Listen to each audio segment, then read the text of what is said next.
Oi, meu povo, seja bem-vindo ao canal. Você que está aqui pela primeira vez, se inscreva, dá o seu like. Não é curioso que sempre em ano eleitoral surge o maior escândalo da história do Brasil, né? Foi assim com o Mensalão, com a Lava Jato e agora com o Banco Master, né? Curioso como se só o Brasil tivesse corrupção. Ninguém sabe o que foi a Operação Tigres e Moscas na China. O que aconteceu com a Rússia no pós-União Soviética, escândalos trilionários lá, surgiram bilionários da noite para o dia, com a Ucrânia, o que é a Lockheed nos Estados Unidos, o que foi o escândalo da HSBC, JP Morgan. Para humilhar o nosso povo e o nosso país, falam esse tipo de coisa, o maior escândalo da história. Mas deixa eu dizer uma coisa para vocês, gente. A Polícia Federal, ela investiga todos os dias diversos crimes. Lavagem de dinheiro, crime organizado, tráfico de madeira, desmatamento, crime ambiental, tudo. Mas em ano eleitoral tem que ter um grande escândalo, né, que já tem seus alvos, que é para quê? Reorganizar a política doméstica.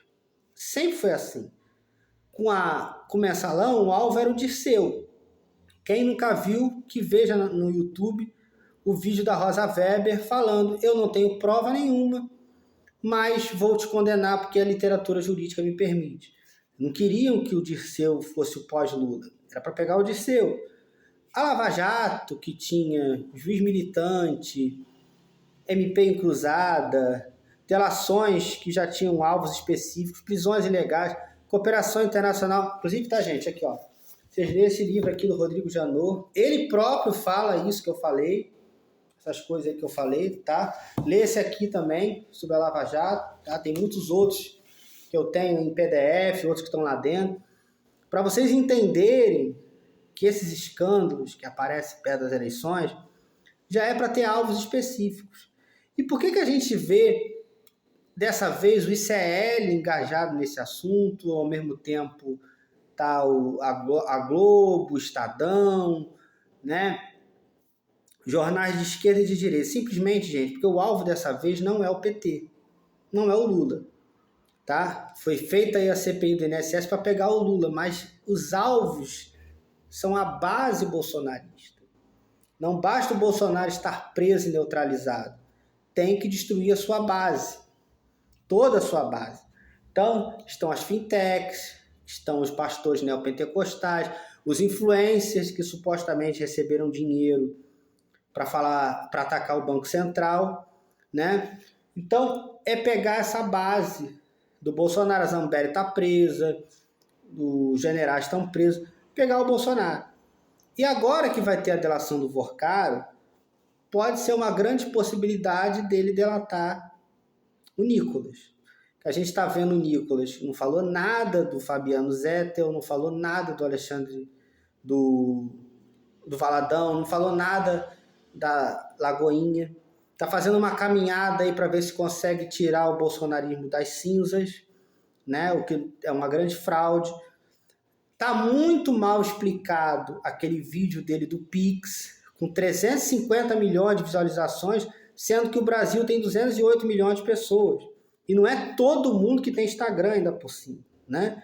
Então, como é que se explica africanos e europeus estarem mais interessados em saber se o Brasil vai taxar ou não o Pix do que a final Argentina e França da Copa do Mundo? É uma coisa que não tem sentido. Tem alguma coisa por trás? Quem financiou? Quem está por trás disso? O Nicolas, que é muito carismático, mas para o sucesso que ele tem, teve treinamento, teve financiamento, né? Quem é que está por trás disso? A gente viu nos Estados Unidos a morte do Charles Kirk, pode ser que seja a morte política do Nicolas, tá? Então, é para pegar a base do bolsonarismo, e se vocês não acreditam em mim, abram hoje uma página de direita, por exemplo, o MBL, e vocês vão ver que de 5 publicações, uma fala do Lula. Eles foram jogar sal lá na casa do Lula. As outras 4 é tudo do Banco Master, Nicolas, Valadão e por aí vai. Tá? Então, esse campo conservador quer se reorganizar, né? Como diz o livro 48 Leis do Poder, por exemplo, oculte suas intenções. No discurso, é combater a corrupção. Na prática, é reorganizar o campo conservador. Tá, gente? Então, uma das coisas que eu digo para vocês que o que parece que o alvo é a base bolsonarista, porque teve a Lava Jato, essa direita com Lula preso não conseguiu se organizar, teve que se alinhar com o Bolsonaro e depois que o Bolsonaro estava no poder tentaram derrubá-lo, não conseguiram, né? O alvo era o Moro, o alvo era ter um Moro de presidente, não era o Bolsonaro. O Bolsonaro foi um acidente de percurso, entendeu? Então, esse pessoal lavajatista quer voltar ao poder, né? E qual seria o único jeito de pegar alguém como o Tarcínico, que super fiel ao Bolsonaro, né? O Zema, Ratinho Júnior, e fazer com que esse pessoal, de repente, abandone o Bolsonaro, tendo um grande escândalo de corrupção em anos de eleição. Aí vem o Tarcínico e fala, eu sou a mudança do sistema, eu não vou apoiar um corrupto. O Nicolas já desmoralizado, boa parte dos bolsonaristas da igreja, Lagoinha, o pessoal todo preso. O Malafaia parece que entendeu isso. Você vê que o Malafaia agora, o Valadão não é irmão, não falou nada, não defendeu, ele é o quê? Ele é concorrente. Quem é que vai ficar no comando aí dos evangélicos numa eventual prisão do Valadão, enfim, esse tipo de coisa, né? Então, esse é o primeiro ponto. Pegar a base, destruir a base bolsonarista, que é o alvo, já pensando num 2030. Tá? Isso pode ser um tiro no pé, tá, gente? Porque isso pode fazer com que a esquerda se reorganize e consiga uma bancada maior ano que vem, se os identitários não atrapalharem tudo, ficarem dando chupeta aí para a extrema-direita. E o Supremo? O que você tem a dizer do Alexandre de Moraes, contrato da esposa dele, 129 milhões, do Toffoli? Gente, existe o direito que a gente aprende na faculdade e existe o direito da vida real. Por que eu estou dizendo isso? Existe, por exemplo, uma ADI 5953, que tem 60 folhas, quem quiser ler o acórdão, tá? Que trata desse assunto que já foi discutido muito lá no Supremo. Se o juiz, artigo 144 CPC, do Supremo, por exemplo, pode julgar um caso de um cliente, de um parente seu, marido, mulher, né, irmão, até colateral, né? E o que ficou estabelecido? Que pode. Por que que pode? Porque vamos supor o caso do Banco Master, por exemplo, que tem 20 mil processos. Ele pega 10 escritórios de advocacia, tá? Vamos supor, e dá 2 mil processos para cada um. Todos são parentes do ministro Supremo. Ele escolhe quem ele quer julgar. Quebra o princípio do juiz natural, entendeu? Então, a coisa não é assim.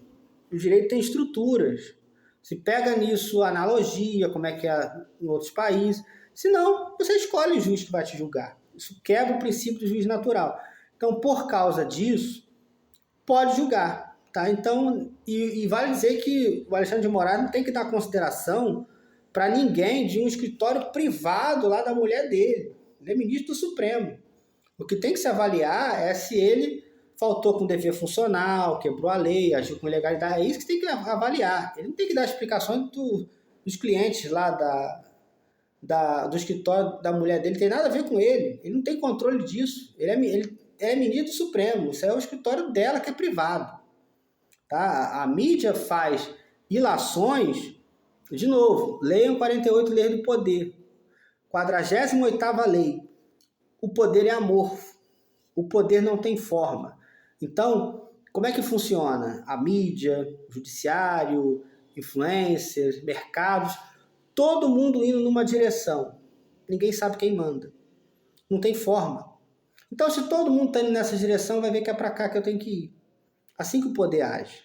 Então, você pensa que está combatendo o sistema, mas o sistema está fazendo exatamente o que você quer que ele pense. Entende?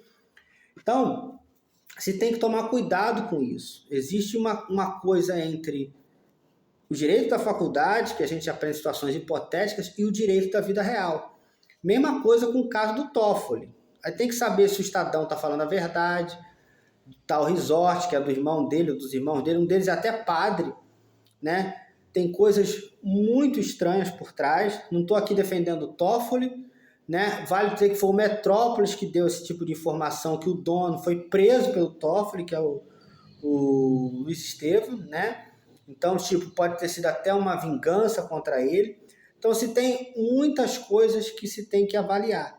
O que eu estou defendendo aqui são princípios jurídicos, tá? São coisas do direito, que não é diferente do que a mídia fala por aí. Não é bem assim, né? Eu sou profissional de direito e eu estou dizendo para vocês porque eu tenho responsabilidade com o que eu passo para quem me escuta, tá? Eu não enxergo a corrupção como um desvio moral. Ela é um sistema mal regulado. E se a coisa for sempre moral, ninguém confia no sistema. Como é que ficaria uma situação dessa com Alexandre de Moraes, por exemplo? Então, entendeu? Então a coisa não é desse jeito. A gente tem que entender estruturas para entender o poder e para entender o sistema, senão fica perdido, né? A coisa não pode funcionar dessa forma, né? Entendeu, gente? Então, é isso que eu tenho a dizer para você. Você que gostou desse conteúdo, curte o canal, dá o seu like, tá? E fica o meu abraço.